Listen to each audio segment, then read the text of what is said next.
Good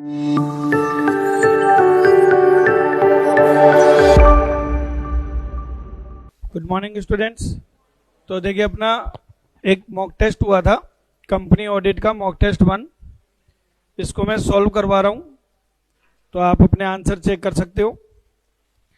company अधिनियम 2013 की निम्नलिखित धारा में से कौन सी धारा लेखा परीक्षक की योग्यता और अयोग्यता से संबंधित है?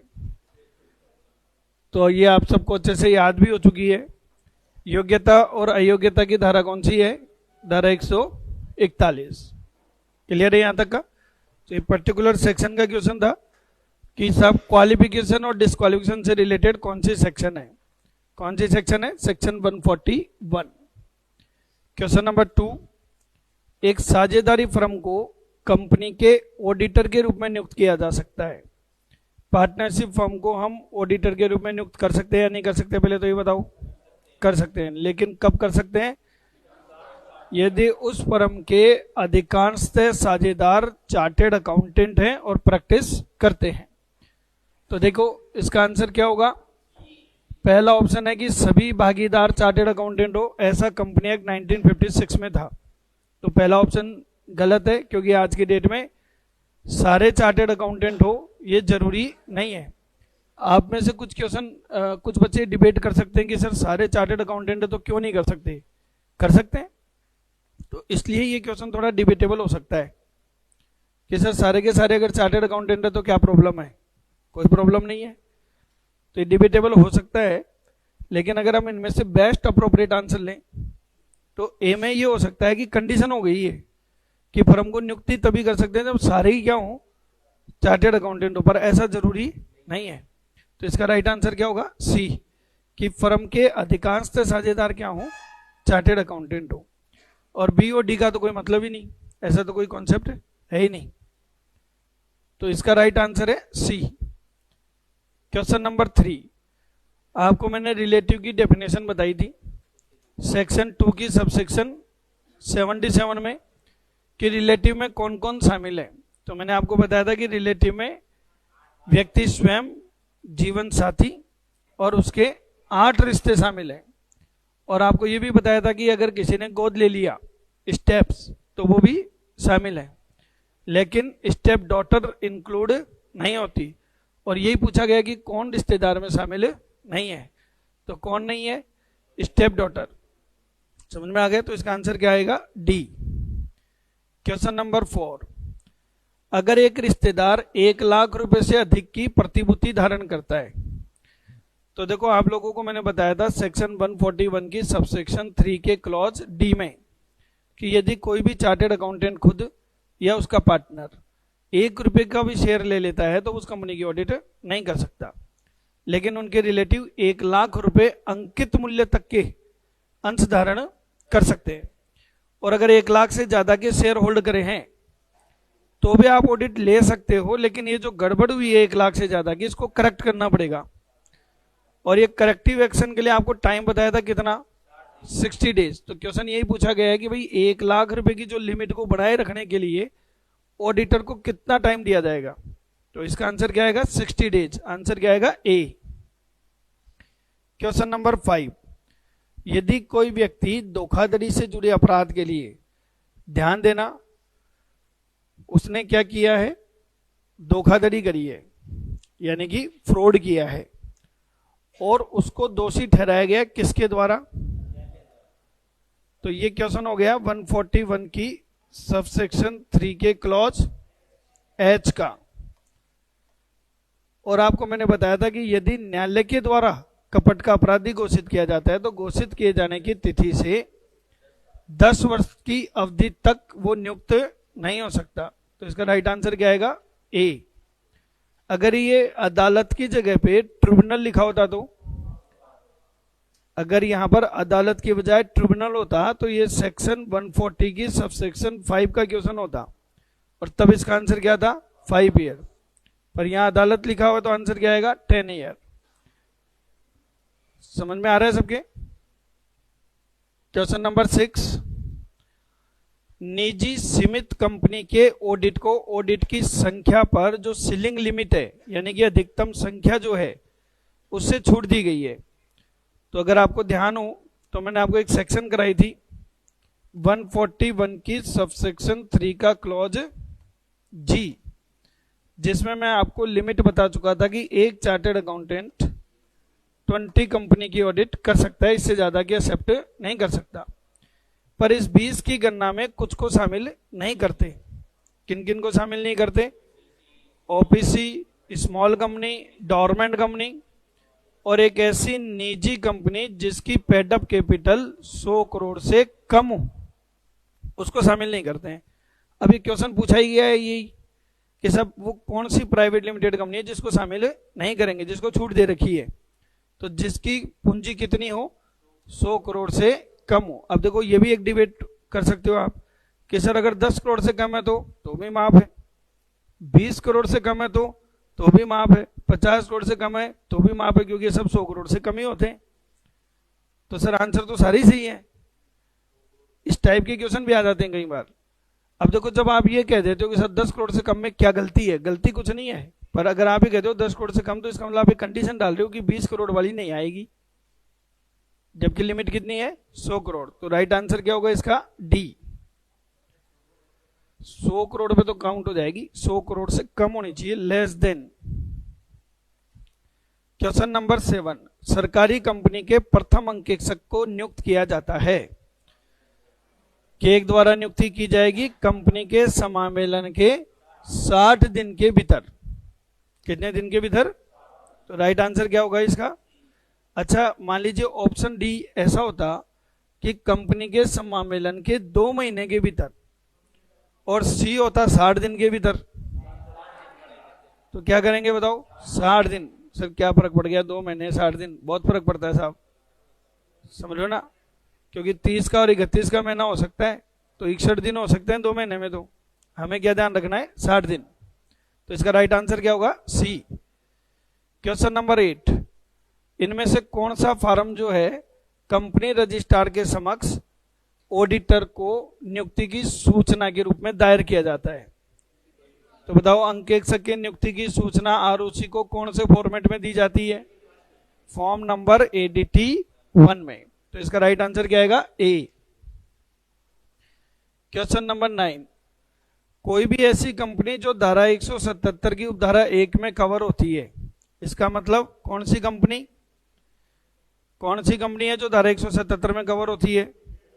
जिसको अंकेक्षण समिति का गठन करना अनिवार्य है। तो अगर कोई कंपनी जिसको अंकेक्षण समिति का गठन करना अनिवार्य है, तो उस स्थिति में अंकेक्षक की नियुक्ति या पुनः नियुक्ति को आप भरना चाहते हो, चाहे आकस्मिक रिक्ति को भरना चाहते हो, चाहे नियुक्ति को भरना चाहते हो, चाहे पुनः नियुक्ति को भरना चाहते हो, तो किसके सुझाव पर विचार किया जाएगा? बताओ क्या आंसर होगा इसका? ऑडिट कमेटी, लेखा परीक्षक समिति। लेखा परीक्षक समिति किसको सुझाव देगी? और फिर बोर्ड ऑफ डायरेक्टर क्या करेंगे? सदस्यों के समक्ष प्रस्तुत करेंगे। तो इसका राइट आंसर क्या होगा? Option B, audit committee. Question number 10, सरकारी कंपनी के लेखा परीक्षक के कार्यालय में किसी भी आकस्मिक रिक्ति को किसके द्वारा भरा जाता है? तो देखो धारा 139 की उपधारा 8 कराई थी, कैजुअल वैकेंसी हो जाती है, और सरकारी कंपनी में होती तो कौन भरेगा? केक। कितने दिन में? 30 दिन में। तो इसका राइट आंसर क्या होगा?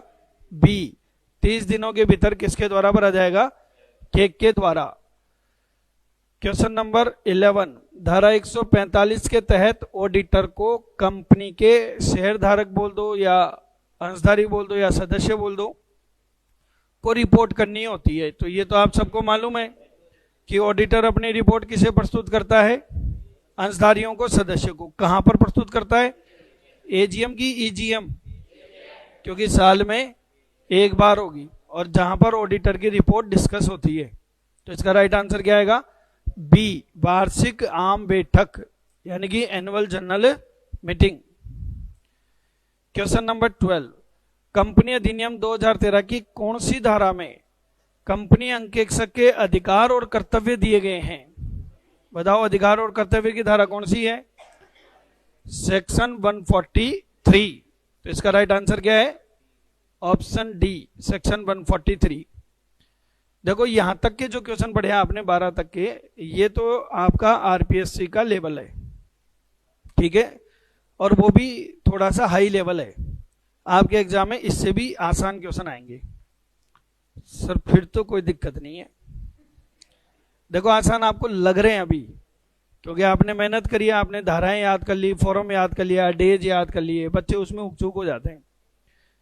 आगे के जो क्वेश्चन है मैंने ये जो दिए हैं, ये किसी पब्लिक सर्विस कमीशन में नहीं आए हुए, ये हमारे सीए में पूछे हुए क्वेश्चन है, ठीक है ना, ये हमारे सीए फाइनल में आते हैं, पर मैंने आपको जानबूझ के दिए हैं कि थोड़ा सा लेवल अपन बढ़ा लेते हैं, ठीक है। तो इस टाइप के जो बड़े बड़े क्वेश्चन है, पहली बात तो आएंगे ही नहीं आपके तो एक लाइन का क्वेश्चन आएगा सिंपल सा, ठीक है, लेकिन अगर इस टाइप का बड़ा क्वेश्चन आ जाए तो आप उसको तसल्ली से पढ़ो और पॉइंट्स को नोट करते रहो साइड में कि क्या कहना चाह रहा है। कुछ तो ऐसे होंगे जो आपको पढ़ते ही समझ में आ जाएगा कि क्या कहना चाह रहा है। जैसे कि इस क्वेश्चन को पढ़ते हैं, देखो ये कह रहा है PQR एंड एसोसिएट्स एक चार्टर्ड अकाउंटेंट फर्म है। तो जब भी इस टाइप के क्वेश्चन आए ना, आप इस तरीके से डायग्राम बना लिया करो, PQR एंड एसोसिएट, ये एक सीए फर्म है। यहां तक समझ में आ गया?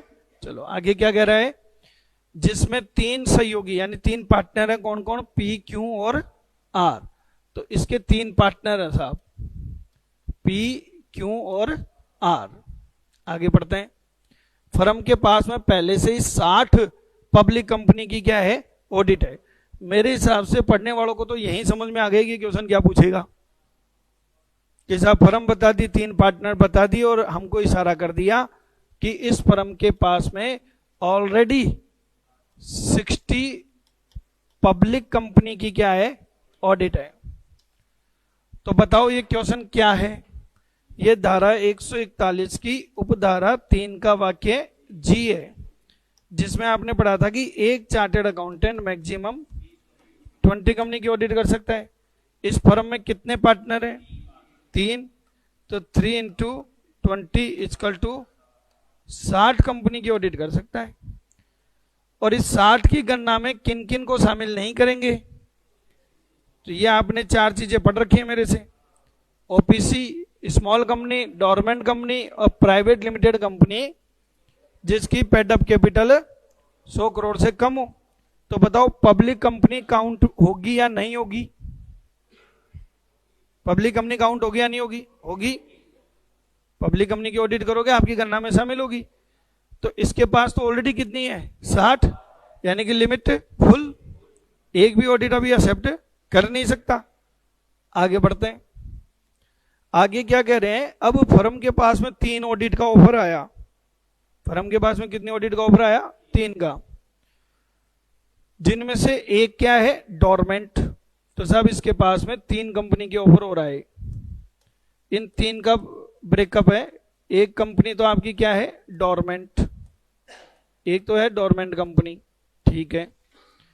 दूसरी कंपनी है आपकी एक व्यक्ति कंपनी यानी कि ओपीसी, दूसरी है ओपीसी, और तीसरी है प्राइवेट लिमिटेड कंपनी जिसकी पेडअप कैपिटल कितनी है? 90 करोड़, यानी 100 करोड़ से कम। आपको अगर ध्यान हो तो मैं इन तीनों को तो शामिल करते ही नहीं, इन तीनों को शामिल करेंगे नहीं। तो चलो बताओ, आप बताओ जी, इन तीनों को एक्सेप्ट कर सकते हैं क्या हम? ये फर्म इन तीनों की ऑडिट एक्सेप्ट कर सकती है क्या? क्या ये लिमिट के अंदर रहेगी? क्योंकि ये लिमिट में काउंट ही नहीं होती। तो इसका आंसर क्या होगा कि फर्म तीनों कंपनियों का अंकेक्षण स्वीकार कर सकती है। तो देखो अब यही पूछ रहे हैं, बताओ इस स्थिति में क्या होगा। तो पहला ऑप्शन कह रही भाई आप किसी भी ऑडिट को स्वीकार नहीं कर सकते। अब बिना पढ़े हड़बड़ी में आंसर दे दिया तो ये दे दोगे आप। ऑप्शन बी कह रहा है कि केवल 1% कंपनी की ऑडिट को स्वीकार कर सकते हो। ऑप्शन सी कह रहा है कि साहब 1% और निष्क्रिय का कर लो लेकिन निजी का नहीं। और ऑप्शन डी कह रहा है कि सभी तीनों कंपनियों की आप ऑडिट स्वीकार कर सकते हो। तो राइट आंसर क्या होगा इसका? डी। समझ में आ गया क्या? तो इसका राइट आंसर क्या है? डी है। क्वेश्चन नंबर 14, कंपनी अंकेक्षक के नियुक्तिकर्ता कौन हो सकते हैं? भाई ये नहीं पूछ रहे आपसे कि नियुक्ति कौन करता है। अगर ये क्वेश्चन होता है कि नियुक्ति कौन करता है तब तो आंसर क्या होता है? सदस्य। ये पूछ रहे हैं कि साहब अपॉइंटिंग अथॉरिटी कौन है, तो अपॉइंटिंग में तो साहब संचालक मंडल भी हो सकते हैं, सदस्य भी हो सकते हैं और केंद्र सरकार भी हो सकती है। तो इसका राइट आंसर क्या आएगा? डी। समझ में आ रहा है? इस पे बच्चे लड़ाई कर सकते हैं, डिबेट डाल सकते हैं, रिट लगा सकते हैं कि सर यहां तो सिर्फ कंपनी अंकेक्षक लिखा है तो हम प्रथम क्यों माने। ठीक है, पर इस क्वेश्चन की जो फ्रेमिंग है वो इस तरीके से कि बताओ अपॉइंटिंग अथॉरिटी कौन है। तो अपॉइंटिंग अथॉरिटी तो सभी है, बोर्ड ऑफ डायरेक्टर भी है, शेयर होल्डर भी है और सेंट्रल गवर्नमेंट भी। तो इसका राइट आंसर क्या आएगा? डी। अब आ जाओ क्वेश्चन नंबर 15, धारा 139 की उपधारा 7 में प्रावधान है। अब इतनी सारी गणित लिखी है लेकिन खोदा पहाड़ निकली चुईया। इस पूरे को पढ़ोगे तो एक समझ में आ जाएगी, सरकारी कंपनी। कौन सी कंपनी? और किसी को अगर धारा याद है तो वो भी पढ़ने की जरूरत नहीं है, क्योंकि धारा में क्या लिख दिया? बताओ 139 की उपधारा 7 किससे संबंधित है? सरकारी कंपनी में प्रथम अंकेक्षक की नियुक्ति। हिंट भी दे दिया कि साहब सरकारी कंपनी है या कोई भी ऐसी कंपनी जो केंद्र सरकार, राज्य सरकार या राज्य सरकारों या आंशिक रूप से केंद्र सरकार, आंशिक रूप से एक एक करके या मिलाकर राज्य सरकारों के सीधे या परोक्ष रूप से स्वामित्व में या कंट्रोल में है, तो कुल मिला के बाद है सरकारी कंपनी। सरकारी कंपनी के प्रथम अंकेक्षक की नियुक्ति कौन करेगा? केग। अब इससे ज्यादा हिंट क्या दें आपको? और बताओ कब करेंगे? समामेलन बोल दो, पंजीकरण बोल दो, निर्माण बोल दो। कि तिथि से कितने दिन में? 60 दिन के भीतर क्या की जाएगी? नियुक्ति। तो इसका राइट आंसर क्या जाएगा? सी। इसके बाद में सार्वजनिक कंपनी का अंकेक्षक नियुक्त किया जाता है। ये पिछली बार जूनियर अकाउंटेंट में क्वेश्चन आया था, पिछली बार का पेपर उठा के देखेंगे। सार्वजनिक कंपनी का अंकेक्षक नियुक्त किया जाता है। बताओ क्या होगा आंसर? देखो बच्चों, ये सार्वजनिक कंपनी है ना कि सरकारी, तो कौन करेगा नियुक्ति? सदस्य। राइट आंसर क्या होगा इसका? अंशधारी। सी आंसर होगा। क्वेश्चन नंबर 17, ये रोटेशन वाला आ गया कि श्री हितेंद्र पिछले 5 वर्षों से किटेक्स लिमिटेड के स्टैच्यूटरी ऑडिटर के रूप में काम कर रहे हैं। कौन सा ऑडिटर है? Statutory auditor. किटेक्स लिमिटेड गैर सूचीबद्ध है, लिस्टेड नहीं है, पर हिंट दे दिया इसका कोई लोन भी नहीं है। पर आगे देखो इन्होंने क्या कह दिया, इन्होंने कह दिया कि साहब किटेक्स लिमिटेड के लिए ऑडिटर का रोटेशन करना क्या है? आवश्यक होगा। यानी कि 2 सिचुएशन तो दे दी कि सूचीबद्ध भी नहीं है और लोन भी नहीं है, और अपने पास में 4 सिचुएशन थी। पहला, रोटेशन किन पे लागू होता है बताओ? प्रत्येक सूचीबद्ध कंपनी, तो वो तो सिचुएशन इसमें है नहीं। दूसरा, प्रत्येक सार्वजनिक कंपनी। अब चूंकि इसके नाम के आगे लिखा हुआ है किटेक्स लिमिटेड, तो बताओ कैसी कंपनी है ये? तो सार्वजनिक कंपनी में रोटेशन के प्रावधान कब लागू हो सकते हैं? यदि उसकी पेड अप कैपिटल 10 करोड़ या उससे अधिक है। तो बताओ इसका राइट आंसर क्या होगा? बी। ए नहीं होगा, क्योंकि ए में कह दिया 10 करोड़ से अधिक, जबकि आंसर क्या है? 10 करोड़ या उससे अधिक। तो इसका राइट आंसर क्या है? बी। समझ में आ रहा है? क्लियर है? और तीसरी सिचुएशन प्राइवेट लिमिटेड के लिए थी, वो हम पढ़े ही क्यों। और चौथी सिचुएशन ऋण के लिए थी, क्वेश्चन में मनाही कर दिया कि ऋण तो है ही नहीं। समझ में आ रहा है क्या? तो इसका राइट आंसर क्या होगा? बी। क्वेश्चन नंबर 18, देखो इतना सारा घुमा के दिया है, पूरा पढ़ने के बाद फाइनल समरी 2 मिनट की निकलेगी कि SW लिमिटेड के प्रथम लेखा परीक्षक को बोर्ड के द्वारा क्या किया गया? नियुक्त किया गया। समझ रहे हो? SW लिमिटेड के कर्मचारियों में से एक कर्मचारी है जिसका नाम है श्रीबाई। उसकी ये राय है कि साहब अंकेक्षक का जो पारिश्रमिक है वो फर्स्ट AGM में शेयर होल्डर के द्वारा डिसाइड किया जाएगा।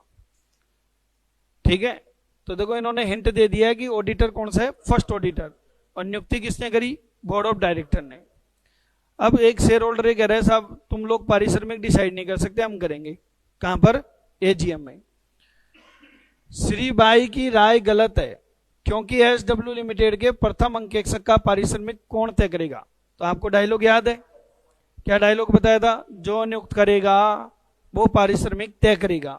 यह नियुक्ति किसने करी, बोर्ड ऑफ डायरेक्टर ने। तो पारिश्रमिक का निर्धारण कौन करेगा, बोर्ड ऑफ डायरेक्टर। तो इसका राइट आंसर क्या होगा बताओ, ऑप्शन डी, एसडब्ल्यू लिमिटेड के निदेशक मंडल के द्वारा पारिश्रमिक निर्धारित किया जा सकता है। क्वेश्चन नंबर 19 बच्चों, ये जो है ये आपका ऑडिट कमेटी का क्वेश्चन है, समझ में आ रहा है। ये चार आपके सामने कंपनियों के डेटा हैं, Z1, Y2, N3, M4, यहां तक समझ में आ रहा है। स्टेटस बता दी कंपनी की कि ये दो कंपनी तो पब्लिक कंपनी है, नहीं बताते तो भी नाम से क्लियर था। यहाँ लिमिटेड लिमिटेड लिखा हुआ है, यहाँ पे प्राइवेट लिमिटेड, और ये दो हैं प्राइवेट लिमिटेड। आपकी जानकारी के लिए बता दूं, वैसे तो आपको मालूम होगा, ऑडिट कमेटी के प्रावधान प्राइवेट कंपनी पर तो लागू ही नहीं होते। तो ये दो तो वैसे ही हट गई लिस्ट में। अब बची कौन सी, दो, और उनमें कब लागू हो जाता है, जब उनका टर्नओवर 100 करोड़ से ज्यादा हो, और इन दोनों का टर्नओवर 160 और 100, समझ में आ रहा है। तो हम क्या आंसर देंगे इसका कि साहब Z1 और Y2 दोनों को ऑडिट कमेटी का गठन करना आवश्यक है। तो इसका राइट आंसर हो गया डी, Y2 लिमिटेड और Z1 लिमिटेड दोनों। Question number 20, HK and associates के नाम से चार्टर्ड अकाउंटेंट की एक पार्टनरशिप फर्म है, समझ में आ गया। सीए फर्म का नाम क्या है, HK एंड एसोसिएट्स, और इनकी एक कंपनी है TR लिमिटेड, उसके ये ऑडिटर है। यानी कि कंपनी का नाम तो क्या है, TR लिमिटेड। इसने अपना ऑडिटर किसको अपॉइंट किया है, HK एंड एसोसिएट को। यहां तक की कहानी समझ में आ रही है, आगे पढ़ते हैं। कुछ कारणों के कारण HK एंड एसोसिएट्स के ऑडिटर ने इस्तीफा दे दिया। इस्तीफा बोले तो त्यागपत्र, कोई भी कारण हुए होंगे, कारण उन्होंने हमको नहीं बताया, और जब त्यागपत्र दे दिया तो हमें कारण की जरूरत ही नहीं है।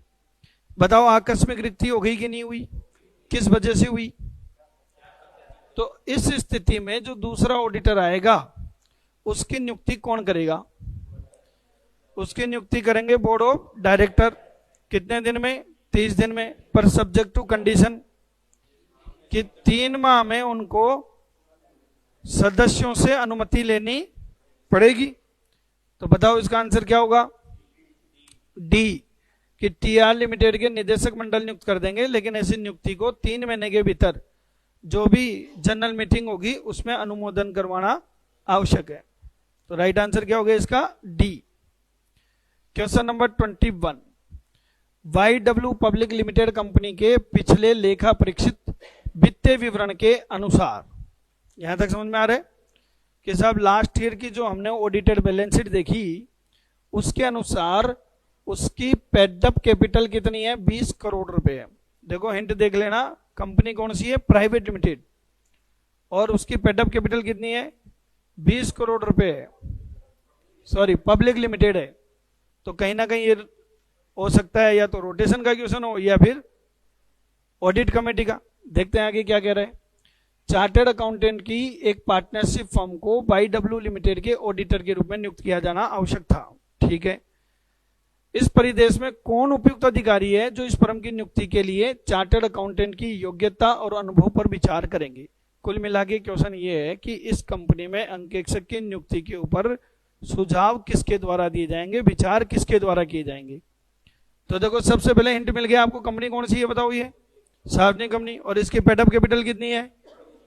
और आपको ध्यान हो तो मैंने एक ऑडिट कमेटी का कॉन्सेप्ट बताया था कि कौन सी कंपनी को ऑडिट कमेटी नियुक्त करना जरूरी है, एक ऐसी सार्वजनिक कंपनी जिसकी पेडअप कैपिटल 10 करोड़ या उससे अधिक हो, और इसकी तो कितनी है, 20 करोड़।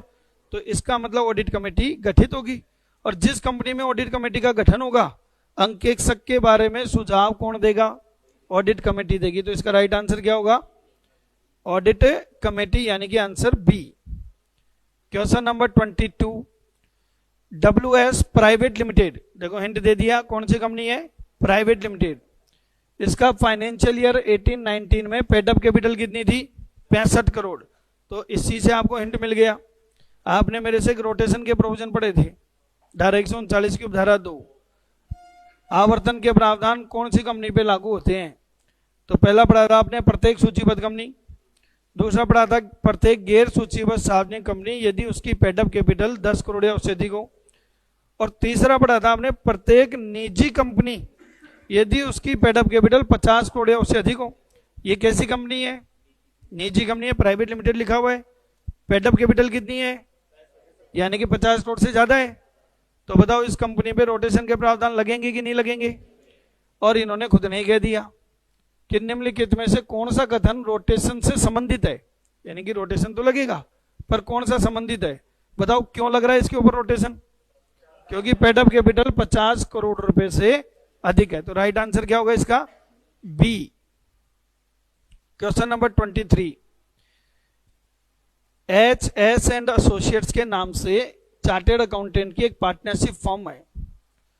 उसने फाइनेंशियल ईयर 18-19 में Y65 प्राइवेट लिमिटेड के ऑडिटर के रूप में लगातार 5 वर्षों की अपनी 2 अवधि क्या कर ली? पूरी कर ली। तो हिंट मिल गया आपको। मैंने आपको रोटेशन के प्रावधान बताए थे कि अगर किसी कंपनी पे रोटेशन के प्रावधान लागू होते हैं और किसी फर्म को नियुक्त किया जाता है तो उसके पद की अवधि हो सकती है 5-5 साल की 2, और इसने 5-5 साल की 2 अवधि पूरी कर ली। समझ रहे हो? और हिंट देने के लिए आपको बता दिया कि साहब चूंकि निजी कंपनी है लेकिन इसकी पेडअप कैपिटल कितनी है? 58 करोड़, 50 करोड़ से ज्यादा पे रोटेशन लागू है। तो यानी आपको ये कहना चाह रहे हैं कि ये रोटेशन वाली कंपनी है जिसमें आपने 10 साल पूरे कर लिए। अब ये लगातार 5 साल के 2 कार्यकाल पूरा करने के बाद ये कितने टाइम के लिए वापस अपनी शकल नहीं दिखा सकते? तो बताओ इसका टर्म क्या होगा? 5 ईयर, क्योंकि वनवास कितना है? 5 साल का। तो राइट आंसर क्या है इसका? बी। इसके बाद में क्वेश्चन नंबर 24, YH लिमिटेड जो एक सरकारी कंपनी नहीं है, तो अपने को तो 2 ही कंपनियों से मतलब, या तो सरकारी या सरकारी के अतिरिक्त। तो सरकारी के अतिरिक्त है कि डायरेक्टर श्री डब्ल्यू की ये राय है कि साहब जो हमारा फर्स्ट ऑडिटर है कंपनी का, उसकी नियुक्ति कंपनी के सदस्य करेंगे कंपनी के पंजीकरण के 40 दिन के अंदर। आप बताओ कंपनी में प्रथम अंकेक्षक की नियुक्ति कौन करता है जो सरकारी कंपनी नहीं है? Board of director. कितने दिन में? कहां से 30 दिन? तो मतलब इनकी राय क्या है? ये गलत है। इनकी राय बिल्कुल गलत है। तो साहब श्री डब्ल्यू की राय गलत क्यों है? क्योंकि प्रथम लेखा परीक्षक की नियुक्ति बोर्ड ऑफ डायरेक्टर करेंगे, वो भी पंजीकरण की तिथि से कितने दिन में? तो इसका राइट आंसर क्या होगा? ए। और लास्ट क्वेश्चन है 141 की सबसेक्शन 3 के क्लोज जी के अंतर्गत एक ऑडिटर कितनी कंपनी की ऑडिट कर सकता है? 20 कंपनी की। तो इसका राइट आंसर क्या होगा? सी, 20 कंपनियों की ऑडिट की जा सकती है। समझ में आ गया? सबके क्लियर है? तो ये 25 क्वेश्चन मैंने करवा दिए। अच्छा ये बताओ कितने ऐसे बच्चे हैं जिनके 25 के 25 सही हुए हैं? एक आपका है। चलो आपका कौन सा गलत हुआ? 4 गलत हो गए, 1 गलत हुआ है। और 20 से ऊपर वाले कितने हैं? अच्छा 20 से ऊपर वाले इतने सारे बच्चे हैं, यानी कि 101 रुपए का नुकसान हो गया। कोई बात नहीं, मैं चाहता हूं मुझे और नुकसान हो कल। और जो ऑनलाइन टेस्ट दे रहे हैं बच्चे उनको भी डेयरी मिल्क मिलेगी। कैसे? मैं उनकी फोटो अपलोड कर दूंगा। अब ऑनलाइन में तो ऑनलाइन के तरीके से मिलेगी ना। तो देखो बच्चों, अच्छा ऐसे कौन बच्चे हैं जिनके 10 ही ठीक हुए हैं? ऐसे भी हैं क्या कोई? सर ये तो कौन बताएगा? 10 ही ठीक हुए, 5 ठीक हुए केवल। लेट ज्वाइन हुई थी, लेट ज्वाइनिंग थी या बाद में शुरू? अच्छा चलो, आपने पढ़ाई नहीं तो पेपर कैसे सही होगा? तो देखो कई बच्चों को बहुत आसान लग रहा था ना, बहुत इजी से ऐसे क्वेश्चन है। आपसे जो गलतियां हुई, आपकी कितने गलत हुई? पेपर ही नहीं दिया? अच्छा याद नहीं है, चलो चेक करना और ये देखना कि गलती कहां हुई और क्यों हुई। आपको ये पहचानना जरूरी है। आपके कितने गलत हुए बेटा? सिर्फ 1 गलत हुआ। कौन सा हुआ? कौन सा क्वेश्चन नंबर बोलो? हाँ 17। अब जो मैं पूछूं वो बताना, ताकि आपसे ऐसी गलती दोबारा नहीं हो। आपसे क्वेश्चन नंबर 17 गलत हुआ, क्या सोच गए? टर्नओवर का तो यहां पे कहीं जिक्र ही नहीं है। ऋण के बारे में तो लिखा ही है ना कि कोई सार्वजनिक ऋण है ही नहीं, तो आपने ऋण के बारे में सोचा ही क्यों? ये क्वेश्चन किसका है? पेड अप कैपिटल का। समझ गए? तो आप पढ़ने में थोड़ी गड़बड़ करके, आपकी कितने गलत हुई? 5। पढ़ने में गड़बड़ करके कोई बात नहीं। अब देखो इसका क्या इलाज है, इसका कोई सॉल्यूशन तो होता होगा। हाँ तब तो और खतरा है। इस बच्चे ने कहा सर मेरे बड़े तो सही हो गए और छोटे गलत हो गए, तब तो और खतरा है, क्योंकि बड़े तो आएंगे ही नहीं, बड़े थोड़ी आएंगे। अब छोटे में एक क्वेश्चन बता बेटा, कौन सा गलत हुआ तेरा? कौन सा बताओ, क्वेश्चन नंबर बोलो। छठे पे ही आ जाते हैं। चलो क्वेश्चन नंबर 6 पे आते हैं। निजी कंपनी में देखो, ये तो ऐसा कोई क्वेश्चन है ही नहीं जिसमें आप कुछ गलती करें। इसका मतलब ये आपको कंसेप्ट थोड़े से ऊपर नीचे हो गए, भूल गए। सीलिंग, इंग्लिश में मैंने वर्ड लिखा था सीलिंग नंबर ऑफ ऑडिट, यानी कि अंकेक्षण की अधिकतम सीमा, सीलिंग नंबर ऑफ ऑडिट। समझ में आ रहा है ना? तो बच्चों ये ध्यान रखो, अगर आपके पॉइंट इधर उधर हो रहे हैं, भूल रहे हो, तो उसको बार बार क्या करो? रिवाइज करो। समझ में आ रहा है ना? आपको बताऊं, कई ऐसे लोग हैं जो संस्कृत के मंत्र बोल देते हैं दनादन, और उनसे पूछे ना इसका अर्थ क्या है, तो वो खुद ही सरेंडर। तो जो चीज समझ में नहीं आई वो रट देते हैं लोग, तो आप तो समझ के पढ़ रहे हो। तो ये इस तरीके से तैयारी करोगे। समझ में आ गया? चलिए कल अपन गवर्नमेंट कंपनी के क्वेश्चन की प्रैक्टिस करेंगे। क्या बोल रहे बेटा? 14 नंबर।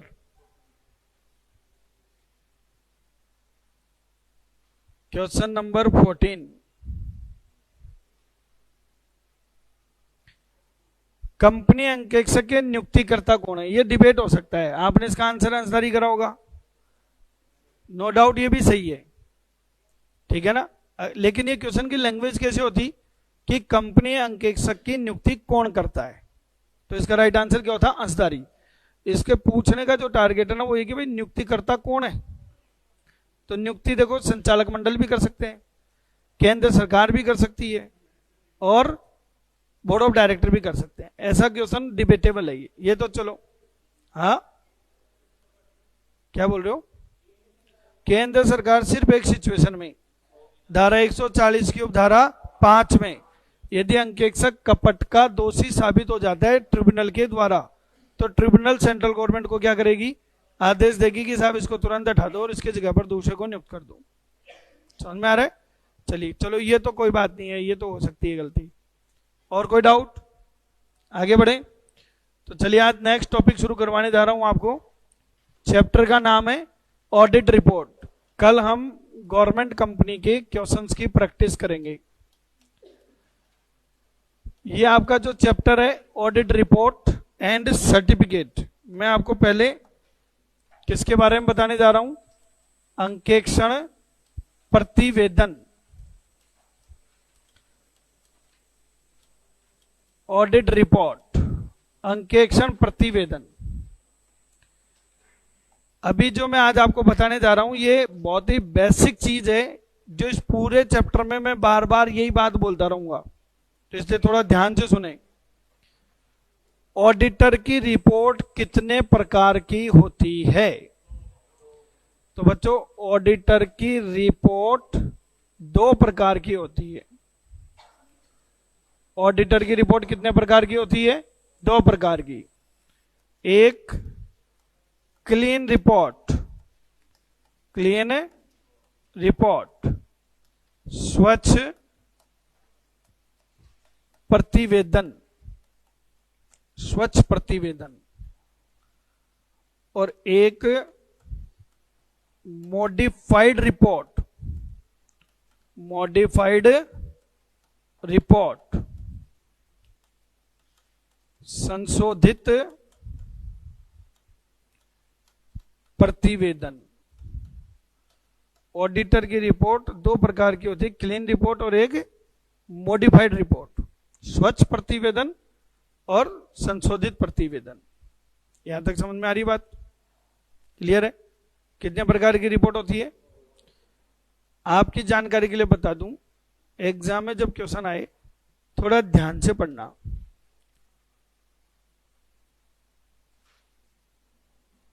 एक बच्चे ने कुछ क्वेश्चन पूछा है कि सर एक अंकेक्षक अपनी रिपोर्ट में कौन से शब्द का उपयोग करेगा? बताओ ऑडिटर रिपोर्ट में क्या शब्द यूज करता है? True and fair. True and fair. Hindi में क्या बोलते हैं?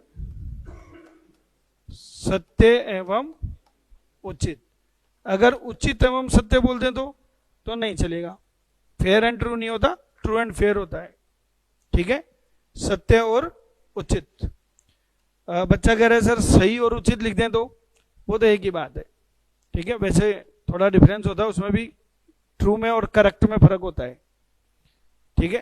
तो आप इंग्लिश शब्द देख लेना, अगर हिंदी में ऐसा कभी कुछ हो जाए तो इंग्लिश वर्डिंग देख लेना, क्या मिलेगा? True and fair.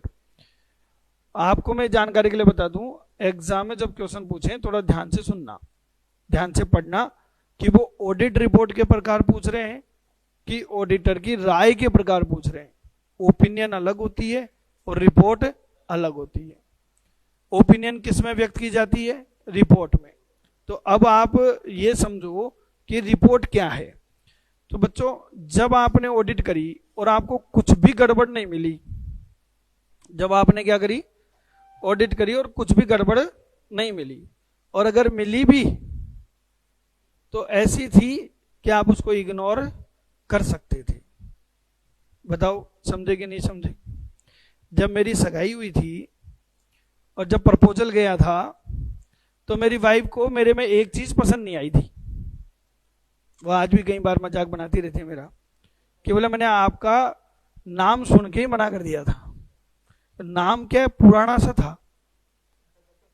नहीं समझे? अब मेरा नाम जुगल किशोर है तो बड़ा पुराना सा नाम है, क्योंकि मेरे माँ बाप पुराने हैं तो पुराना नाम रख दिया।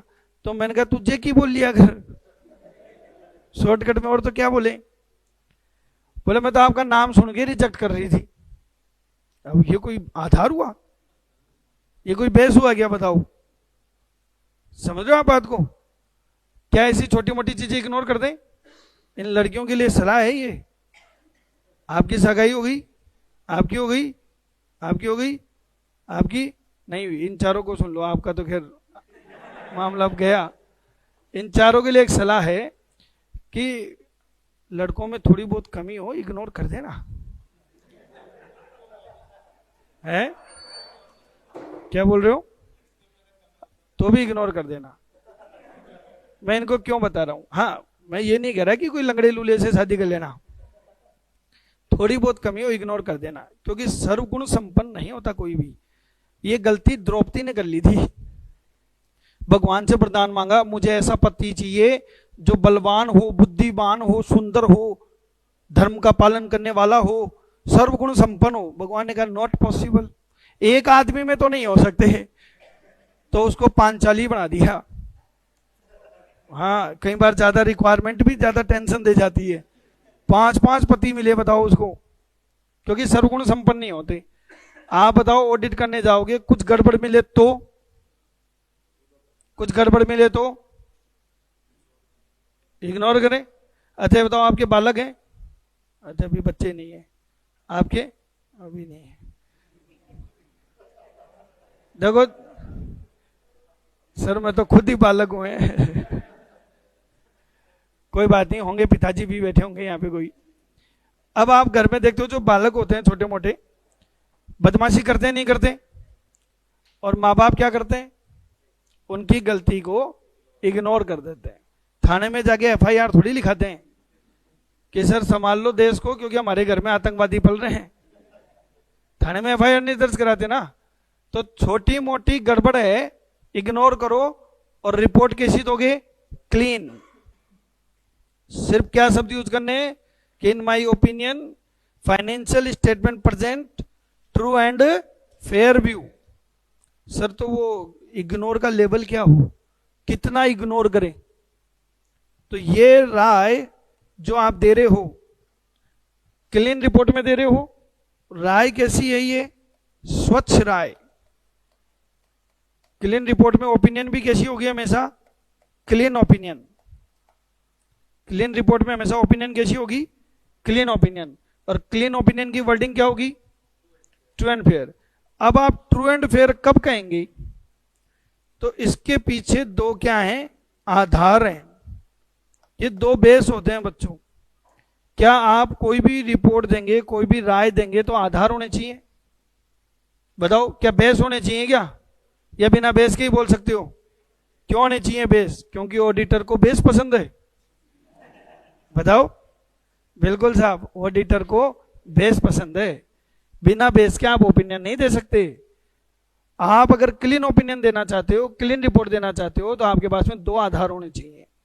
आधार नंबर 1, आधार नंबर 2। पहला आधार कि जिसकी आप ऑडिट कर रहे हो वो क्या है? वित्तीय विवरण। जिसके आप ऑडिट करने जा रहे हो, बताओ वो क्या है? वो क्या है? वित्तीय विवरण है। और वित्तीय विवरण महत्वपूर्ण, या क्या बोल दूं, सारवान, या क्या बोल दूं, भौतिकता, या क्या बोल दूं, सारता। इंग्लिश में एक ही नाम, मटेरियल। वित्तीय विवरण सारवान, सारता, भौतिकता, महत्वपूर्ण, मिथ्या वर्णन से मुक्त हो। मिथ्या वर्णन से मुक्त हो। वित्तीय विवरण सारवान, मिथ्या वर्णन से क्या हो? मुक्त हो। तभी आप क्या कह पाएंगे? True and fair. बात समझ में आ गई? दूसरा आधार क्या है? जब अंकेक्षक को पर्याप्त एवं उचित अंकेक्षण साक्ष्य प्राप्त हो। जब अंकेक्षक को पर्याप्त एवं उचित अंकेक्षण साक्ष्य प्राप्त हो। ये दो आधार होते हैं बच्चों। जब भी ऑडिट करने जाओ ये दो चीजें चेक करना। अगर ऐसा है तो आप कैसी ओपिनियन देंगे? क्लीन रिपोर्ट में क्लीन ओपिनियन। अब इनको समझाते हैं थोड़ा डिटेल में। पहले वाली लाइन में क्या क्या चीज आपको काम की लग रही है? बताओ क्या क्या चीज काम की लग रही है? कि वित्तीय विवरण में महत्वपूर्ण मिथ्या वर्णन ना हो। तो इसमें दो शब्द आ गए काम के। कौन कौन से दो शब्द आ गए थी? एक तो महत्वपूर्ण, महत्वपूर्ण, या सारता, या भौतिकता, या सारवानता। इंग्लिश में बोलते हैं मटेरियल। आप किसको महत्वपूर्ण कहते हैं, किसको मटेरियल कहते हैं? इसकी डेफिनेशन दी गई है स्टैंडर्ड ऑन ऑडिटिंग 320 में। ऐसे 320 में महत्वपूर्णता शब्द को परिभाषित किया गया है। महत्वपूर्ण क्या है? महत्वपूर्णता का मतलब क्या होता है? किसको महत्वपूर्ण कहते हैं? समझ में आ रहा है? अब मैं आपको एक एग्जांपल से पूछता हूं, ये बच्ची बताएगी। अब ये कहेगी सर मैं तो आज ही आई हूं, यही कहने वाले हो? नहीं, फिर भी बताना है, क्योंकि हम पढ़ाई की बात ही नहीं कर रहे। हम पढ़ाई की बात ही नहीं कर रहे। जैसा कि आपने अभी थोड़ी देर पहले बताया कि आपकी सगाई नहीं हुई, चलो करवा देते हैं भाई। अब इसमें पढ़ाई की तो कोई बात है ही नहीं ना। आपकी रिक्वायरमेंट की लिस्ट दे दो मुझे भाई। आजकल क्या नारी प्रधान देश है। बताओ लड़का कैसा चाहिए, फिर मैं ढूंढूंगा आपके लिए वैसा ही। देखो काला है, चलेगा? चल जाएगा। इसका मतलब लड़कों को जो जिनका कलर काला है उनको घबराने की जरूरत है नहीं है, मिल जाएगी कोई ना कोई। अच्छा, आपकी जानकारी के लिए बता दूं, काला है, आपसे हाइट में 2 फुट कम है, जिसको हम राजपाल यादव कहते हैं, वैसा है। दिखने में भी बड़ा अजीब लगता है, पर आईएएस ऑफिसर है। नहीं चलेगा साहब, ये कह रही है नहीं साहब, खाली आईएएस का अचार डालना है, दिखने में भी थोड़ा ठीक होना चाहिए। अब देखो इसकी रिक्वायरमेंट ये है, अगर इसकी जगह पर ये होती तो चल जाता या नहीं चलता? नहीं। अब अगर मैं यही बात लड़कों से पूछूं, बोल भाई तेरे को कैसी चाहिए? अरे सर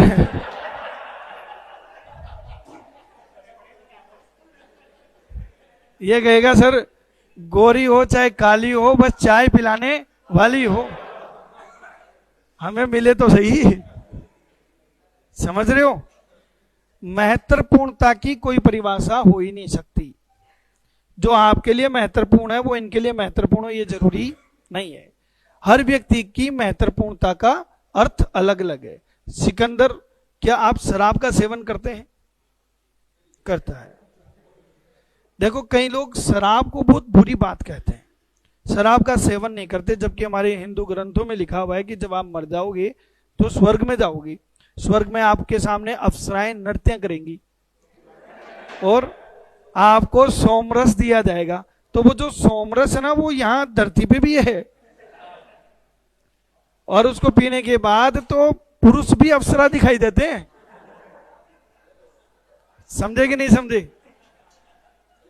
लेकिन कई ऐसे लोग हैं जो शराब को बुरा कहते हैं, और कई ऐसे लोग हैं जो घर छोड़ देंगे, माँ बाप छोड़ देंगे, बीबी छोड़ देंगे, बच्चे छोड़ देंगे, पर शराब नहीं छोड़ेंगे। तो महत्वपूर्णता की क्या परिभाषा दूं? अभी आप सबको ये लग रहा है कि जूनियर अकाउंटेंट बन जाए, हमारा जीवन सफल हो जाए। कोई मेरे को अकाउंट्स ऑफिसर भी बना देना तो मैं आज जाऊं ना कल जाऊं। आप तो जूनियर अकाउंटेंट में खुश हो रहे हो। आप मेरे को एक अवसर सरकारी नौकरी दे रहे हैं, अकाउंट्स ऑफिसर की नौकरी दे रहे हैं, आईएएस बना देते हैं, सर आपको आईएएस ऑफिसर बन जाऊं, मैं तो आज जाऊं ना कल जाऊं। अपने नहीं समझ में आती। हमारे तो एक ही चीज समझ में आती कि नौकरी, फिर तुमने क्यों यस करी है, नौकरी नहीं करनी। हाँ ये बात भी सही है। तो साहब क्या होता है, हर आदमी का अपना अपना क्या है, लेवल है। आपको लग रहा है कि जूनियर अकाउंटेंट बन जाए हमारा जीवन सफल हो जाएगा, है कि नहीं है? महत्वपूर्णता की कोई परिभाषा नहीं होती। इसलिए जो महत्वपूर्णता है यह एक सापेक्षिक मद है, यह एक सापेक्षिक मद है। सापेक्षिक को इंग्लिश में बोलते हैं रिलेटिव टर्म, रिलेटिव टर्म है, यह एक सापेक्षिक मद है। समझ में आ रहा है? रिलेटिव का मतलब जो अलग अलग व्यक्ति के लिए अलग अलग हो सकती है। अब आप कहें सर ऑडिटर क्या करे, ऑडिटर किसको महत्वपूर्ण माने? तो साहब ऑडिटर किसको महत्वपूर्ण माने, इसके लिए हमको स्टैंडर्ड ऑन ऑडिटिंग 320 ने गाइड किया। ये कहा कि साहब आप उसको महत्वपूर्ण मानना जो वित्तीय विवरण के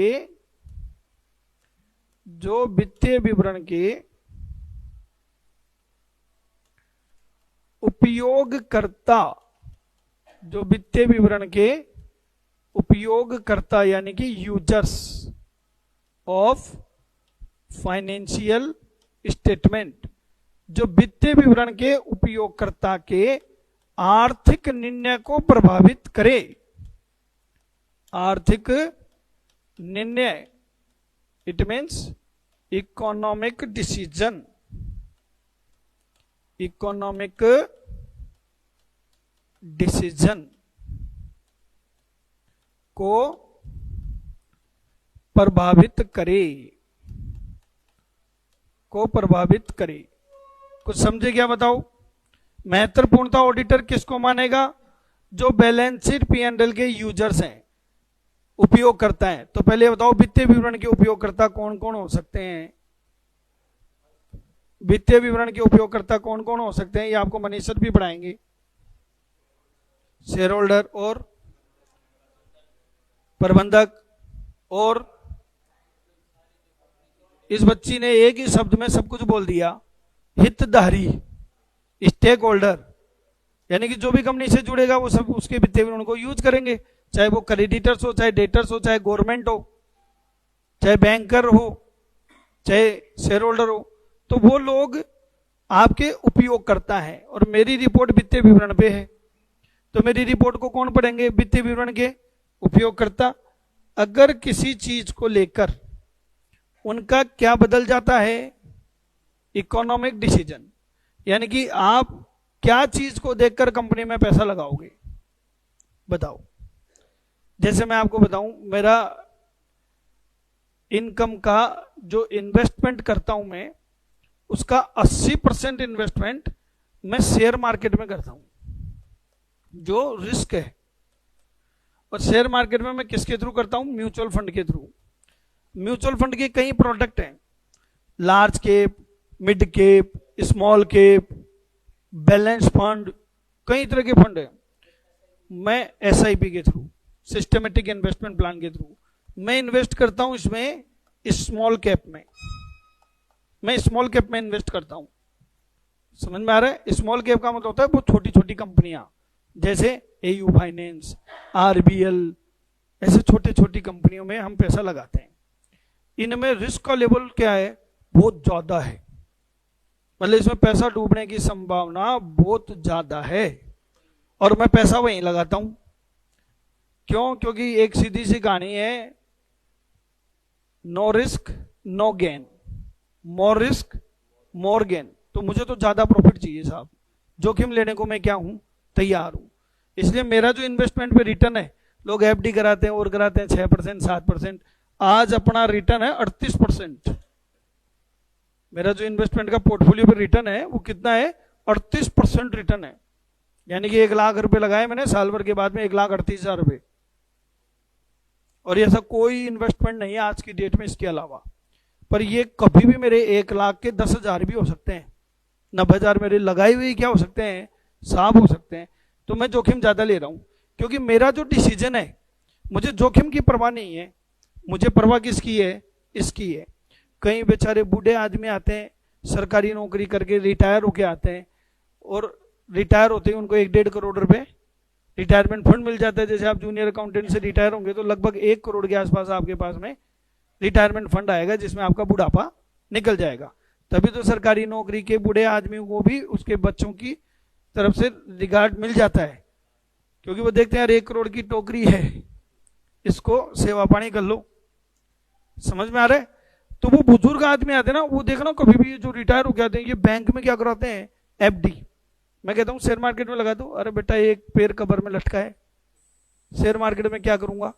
उनको रिस्क जीरो चाहिए, चाहे रिटर्न क्या मिल जाए, कम मिल जाए। तो अलग अलग यूजर्स की अलग अलग क्या है, रिक्वायरमेंट है। तो मुझे ये देखना है कि मेरी रिपोर्ट के यूजर्स कौन है, और उनका आर्थिक निर्णय किन चीजों से प्रभावित होता है, वो मेरे लिए क्या है, महत्वपूर्ण है। समझ में आ रहा है। मैं उनको क्या मानूंगा, महत्वपूर्ण मानूंगा। और अगर कोई चीज महत्वपूर्ण नहीं है तो, महत्वपूर्ण नहीं है तो इग्नोर कर दो। सर ऑडिट में कोई गलती मिल गई, आप इग्नोर करेंगे क्या, हाँ कर सकते हैं। क्योंकि अगर आप ये सोचो कि एक भी गलती नहीं हो, एक भी गलती नहीं हो, तब तो तुम जिंदगी में क्या नहीं कह सकते, स्वच्छ राय नहीं दे सकते, क्योंकि ऐसा तो हो ही नहीं सकता। किसी के यहां भी चले जाओ, गलती तो मिलेगी, गलती तो मिलेगी मिलेगी। बोलो समझे नहीं समझे। हमारे गांव में हो गया था एक बार ऐसा, एक आदमी मर गया तो साहब घर वाले दुखी हुए, सबको बुला लिया, गांव वालों को, सारी तैयारी स्टार्ट कर दी, उसको उठा के भी ले गए, और रास्ते में ले जा रहे थे फूल फेंकते हुए, वो अचानक से उठ के खड़ा हो गया, सारे छोड़ के भाग गए। यह हकीकत घटना है, सारे छोड़ के भाग गए। तो कोई 2-4 हिम्मत करने वाले पहुंचे, अरे तू क्या हुआ, तेरे नींद आ गई थी, क्या हो गया था। बोले यार मुझे कुछ नहीं मालूम, बस इतना मालूम है कि मेरे पैर पे एक लात पड़ी थी और मैं वापस आ गया। ये तो हमारे गांव की हकीकत घटना है, ऐसा होता है ना। हाँ हाँ, अब पता नहीं, जो भी है। अब अगर मैं इसको शास्त्रों से जोड़ूं तो यहाँ पे चित्रगुप्त ने मिस्टेक कर दी, यमदूत को पहले ही भेज दिया कि भाई तू इसको उठा ला। तो गलती तो ऊपर वाले से भी होती है, गलती तो ऊपर वाले से भी होती है साहब। तो आप ये तो मान ही नहीं सकते कि गलती नहीं होगी, गलती होंगी, मिथ्या वर्णन होंगे, पर कैसे नहीं होने चाहिए, कैसे नहीं होने चाहिए, महत्वपूर्ण नहीं होने चाहिए। तो सर अगर गलतियां हैं तो हम क्या स्वच्छ राय दे दें? देनी पड़ेगी, गलतियां तो होंगी। आप रिलायंस की ऑडिट करने गए और आपको एक 500 रुपए का पेट्रोल का बिल नहीं मिला, तो क्या आप रिपोर्ट में लिख देंगे अंबानी चोर है? अरे 500 का एक पेट्रोल का बिल नहीं मिला, तुमने अंबानी को चोर बोल दिया। ये इतनी बड़ी गलती नहीं है, तो आपको इग्नोर करना है, क्योंकि बड़ी बड़ी ऑडिटों में छोटी छोटी बातें होती रहती हैं। इग्नोर करो। सर कब तक इग्नोर करें? जब तक वो क्या नहीं हो, महत्वपूर्ण नहीं हो। महत्वपूर्ण किसको कहते हैं? जो किसी के निर्णय को क्या नहीं करे, प्रभावित नहीं करे, तब तक वो महत्वपूर्ण नहीं है। और अगर किसी के निर्णय को प्रभावित करे तो बताओ वो बहुत महत्वपूर्ण है। आप बताओ कौन सी कंपनी में पैसा लगाना चाहोगे? पब्लिक कंपनी में भी बहुत सारी कंपनी के ऑप्शन है, रिलायंस है, टाटा है, अडानी है, अंबानी है। किसमें लगाना चाहेंगे? तो आपको ऐसी कंपनियों के नाम बता सकता हूं तो सुना ही नहीं। तो देखो ऐसे आर्बिट्ररी डिसीजन कोई नहीं लेता। आप क्या चीज देखना चाहोगे? अगर आप रिस्क देखना चाहते हो कि रिस्क कम है या नहीं है तो बड़ी कंपनियों में पैसे लगाओगे।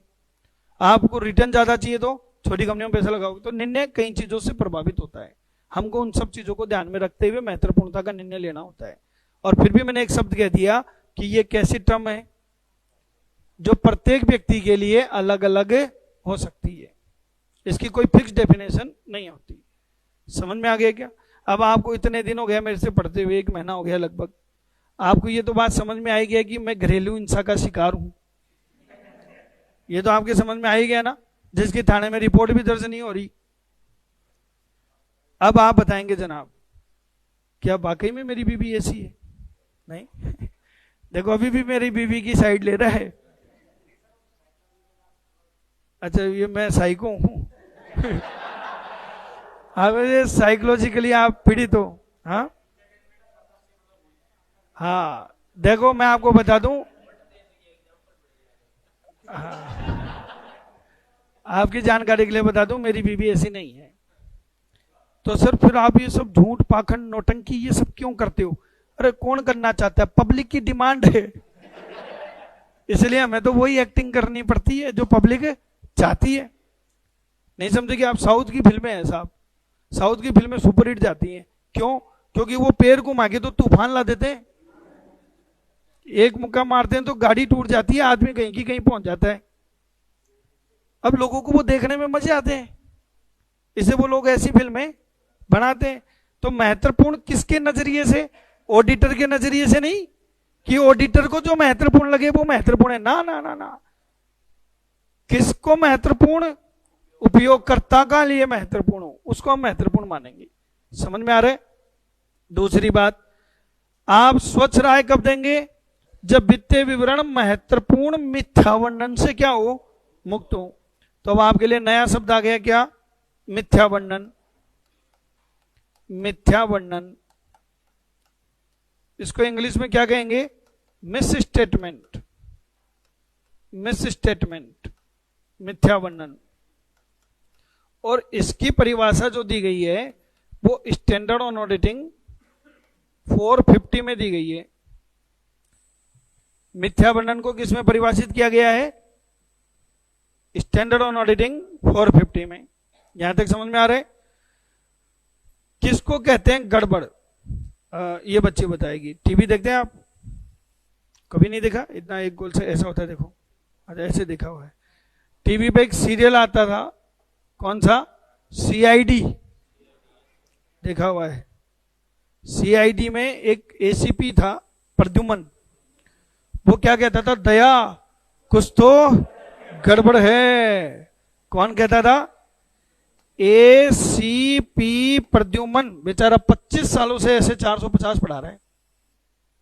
एसीपी प्रद्युमन, याद हो गया? ए बोले तो अमाउंट, किसमें गड़बड़? अमाउंट में, राशि में गड़बड़। सी बोले तो क्लासिफिकेशन, क्लासिफिकेशन किसमें गड़बड़? वर्गीकरण में गड़बड़, वर्गीकरण में गड़बड़। पी बोले तो प्रेजेंटेशन, प्रेजेंटेशन किसमें गड़बड़? प्रस्तुतिकरण में गड़बड़। राशि, वर्गीकरण, प्रस्तुतिकरण। और डी बोले तो डिस्क्लोजर, डिस्क्लोजर प्रकटन में गड़बड़। अगर इनमें किसी भी तरह का मिथ्या वर्णन है तो वो मिस स्टेटमेंट कहलाएगा। समझ में आ रहा है? और ये मिस स्टेटमेंट क्यों होता है बताओ? हम 100 रुपए की राशि को 1000 रुपए क्यों लिख देंगे? राशि में गड़बड़, समझ गए ना? 100 रुपए की कोई चीज खरीदी आपने, दिखा कितनी दी? 1000। ऐसा क्यों करोगे जी आप? 100 को 1000 क्यों लिखोगे? दो ही कारण है, 100 के 1000 होने के दो ही कारण है। या तो आपसे क्या हो गई? भूल, या आपने जानबूझकर किया तो वो क्या कहलाएगा? कपट। या तो एक जीरो ज्यादा दब गया, कर तो रहे थे 100 ही, कंप्यूटर पे एक जीरो ज्यादा दब गया गलती से, तो कितना हो गया? 1000। या फिर जानबूझ के 100 के कितने करें आपने? 1000, ताकि 900 रुपए जेब में। या तो आपने की है एरर या आपने किया है फ्रॉड। देखो मुझे इससे कोई फर्क नहीं पड़ता कि आपके यहां पे एरर है कि फ्रॉड, मुझे फर्क पड़ता है मिथ्या वर्णन है, गड़बड़ है। फिर मैं देखूंगा गड़बड़ का लेवल क्या है, क्या वो महत्वपूर्ण है। अगर वो महत्वपूर्ण है तो मैं ओपिनियन स्वच्छ नहीं दे सकता, मैं ट्रू एंड फेयर नहीं कह सकता, क्योंकि ट्रू एंड फेयर है ही नहीं, तो कहूंगा कैसे? समझ में आ रहा है? बोलो क्लियर है? अमाउंट का गड़बड़ समझ में आ गया, राशि में गड़बड़। क्लासिफिकेशन, वर्गीकरण में गड़बड़ बताओ, वर्गीकरण में गड़बड़। चलो आप लोगों को अकाउंट्स पढ़ते हुए इतना टाइम हो गया, क्वेश्चन पूछते हैं, ये नॉन कॉमर्स वाला बच्चा बताएगा। आप बताना, एक कार खरीदी हमने, कहां पार्किंग करेंगे? अरे यार अकाउंट्स की भाषा में बोलो। कार खरीदी, पार्किंग कहां करोगे? बैलेंस शीट में कि P&L में? कार खरीदी आपने, बैलेंस शीट में कि P&L में? क्यों ऐसा क्यों? असेट साइड में क्यों? खर्चा नहीं है, यानी कि आप उसको पूंजीगत कर रहे हो। कार को क्या कर रहे हो? पूंजीगत, बैलेंस शीट में दिखा रहे हो। और अगर उसको P&L में दिखा देते तो ये क्या हो जाता? आयगत। तो पूंजीगत को आयगत करना, आयगत को पूंजीगत करना, ये गलती क्या है? वर्गीकरण। ये गलती किसकी है? वर्गीकरण की। समझ में आ गया क्या?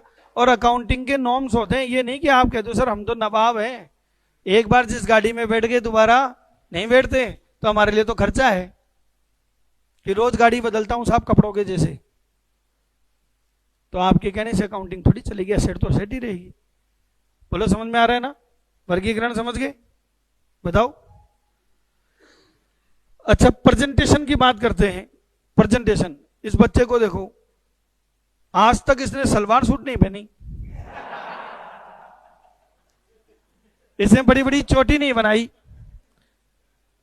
आपको हंसी आ रही है। ये बच्ची तो जींस पहन के घूम रही है, आप टी शर्ट भी पहने हुए हो, तो ये तो हमारे कपड़े पहन रहे हैं। और आज तक कोई लड़का सलवार सूट पहन के नहीं आ रहा है। अच्छा ऐसा क्यों है सर? जो जैसा है ना उसको अपने आप को वैसे ही क्या करना चाहिए? प्रस्तुत, प्रेजेंटेशन वैसी ही होनी चाहिए। अब आपने कंपनी की बैलेंस शीट लालाजी स्टाइल में बढ़ा दी, ये चलेगा क्या? कंपनी की बैलेंस शीट तो शेड्यूल 3 में दिया गया फॉर्मेट में बढ़ेगी। प्रेजेंटेशन, प्रस्तुतिकरण की गड़बड़ किसमें आएगी? पी। और प्रकटन, ध्यान से सुनना, अभी आप नीचे गए और चाय पी के आ गए 5 रुपए की, लिखा पढ़ी करेंगे बेटा, ये अकाउंट्स है। अकाउंट्स क्या कहता है? पहले लिख पीछे दे, भूल पड़े तो कागज से ले। पाई पाई का हिसाब होता है, पाई पाई का।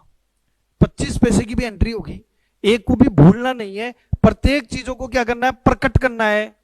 तो वो क्या कहलाता है, डिस्क्लोजर, कि हर एक तथ्य को क्या किया जाए, प्रकट किया जाए, हर एक लेन देन को प्रकट किया जाए। बताओ समझे कि नहीं समझे? समझ में आ रहा है सबके? देखो हिसाब होना चाहिए। अब आप लोग पेटीएम पे पैसा खर्च कर देते हो, आपके पास कोई अकाउंटिंग नहीं है, पर मेरे को तो हमेशा याद रहता है कि मेरे पर्स में कितने पैसे हैं, मेरे पेटीएम में कितने पैसे हैं, क्योंकि हमें तो अकाउंटिंग करनी पड़ती है हमारी। हाँ, वो भी ऐप के थ्रू भी याद कर सकते हो, ऐप भी डाउनलोड कर सकते हो, खाता बुक, कई तरह की आती हैं चीजें, पर वो आप क्यों नहीं करते? क्योंकि आप व्यापारी नहीं हो, आपको कोई लेन देन कहीं पे रखने नहीं है। हम क्यों करते हैं? क्योंकि हमें तो सरकार को हिसाब देना है कि भाई तुमने पैसे कमाए, खर्च किए, बताओ कितना बचा, कितना टैक्स दे रहे हो। समझ लो, यहां तक समझ में आ गया? तो अमाउंट का मतलब राशि में गड़बड़, वर्गीकरण का मतलब आयगत को पूंजीगत करना, और प्रेजेंटेशन का मतलब प्रस्तुति, और डिस्क्लोजर का मतलब चीजों को भुला ना दे। अगर इनमें किसी तरह की कोई गड़बड़ हो जाती है तो वो क्या कहलाता है, मिथ्या वर्णन। तो ऑडिटर ये देखेगा कि वित्तीय विवरण में किसी प्रकार का कोई महत्वपूर्ण क्या नहीं है, मिथ्या वर्णन नहीं है। और उसके लिए उसको क्या चाहिए, साक्ष्य। बिना एविडेंस के आप कैसे चेक करोगे? क्या चाहिए बताओ, साक्ष्य। चलो पूछते हैं आपसे, आप बताओ जी कितनी चपाती खाते हो? शर्म आए तो कोई बात नहीं, पर बता सकते हो हैं? कितने खाते हो चपाती? 6-7 एक बार में या 2 बार में? एक बार में। अच्छा, टोटल 12 रोटी खा जाते हो, यानी कि मेरे तो 4 दिन का जुगाड़ हो गया।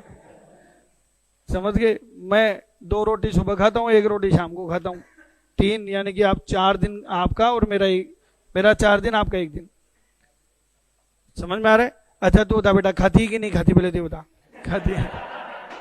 लग नहीं रहा ना, कुछ खाया हुआ दिख ही नहीं रहा। खाती है कितनी? 2 सुबह 2 शाम। तो बेटा आप देश का नुकसान क्यों कर रहे हो? ये 6 दिखा रहा है और ये 2 खा के खुश है। क्या आपके लिए 2 पर्याप्त नहीं है? बताओ भाई। ठीक है, मान लिए शादीशुदा हो, बीवी के हाथ का खाना अच्छा लगता है, तो इसका मतलब थोड़ी देश का नुकसान करोगे। क्या आपके लिए 2 पर्याप्त है? क्या नहीं है, पर आपके लिए है। पर्याप्तता का मतलब क्या हुआ? मात्रा। पर्याप्त का मतलब क्या हुआ? मात्रा। सिकंदर यहां कहां रहता है? खाना कहां खाता है? खुद ही बनाते हो? आती है ना मम्मी याद? हाँ, जब तक शादी नहीं हो तब तक मम्मी याद आती है। चलो एक सिकंदर को ऑप्शन देते हैं, यहां पीजी में रहो, पीजी वाले की 6 रोटी, आपके मम्मी के हाथ की 2 रोटी, बोलो किसको प्रेफर करोगे? 2 रोटी। नुकसान हो रहा है, 6 की जगह 2। सर पहले टिफिन लगा के देख लिया। आपकी मम्मी के हाथ में ऐसा क्या है बताओ? सब आपसे आपकी मम्मी प्रेम करती है, और माँ को ऐसा लगता है घी ज्यादा डाल दें, चाहे कोलेस्ट्रॉल बढ़ा हुआ हो। ठीक है, हमेशा बेटा एक और खा ले, लेकिन बीबी नहीं होती ऐसी। तीसरी मांगती, अरे बूढ़े हो गए अब कोलेस्ट्रॉल बढ़ जाएगा, रहने दो। और माँ क्या कहती है? अरे एक और। मामला किसका है? मात्रा का है या गुणवत्ता का है? गुणवत्ता का। माँ के हाथों में क्या होता है? गुण होते हैं। तो गुणवत्ता को क्या कहेंगे? उचित। तो पर्याप्तता किसको रेफर करती है? मात्रा को। और उचितता किसको रेफर करती है? गुणवत्ता को। अब बताओ आपको मात्रा चाहिए कि गुणवत्ता चाहिए? दोनों चाहिए, दोनों चाहिए। मात्रा भी चाहिए और गुणवत्ता भी चाहिए। ये ट्रक के पीछे लिखा हुआ डायलॉग नहीं है कि शेर का बच्चा एक ही अच्छा। नहीं समझे कि साहब शेर का बच्चा एक ही अच्छा? नहीं भैया, हमें एक से काम नहीं चलेगा। समझो ना बात? हाँ, लेकिन मात्रा के साथ साथ क्या चाहिए? गुणवत्ता भी चाहिए। क्लियर है? कल इसको आगे और डिटेल में पढ़ेंगे। पहले इसको बेसिक को समझेंगे पूरा, फिर चैप्टर पे आएंगे अपन।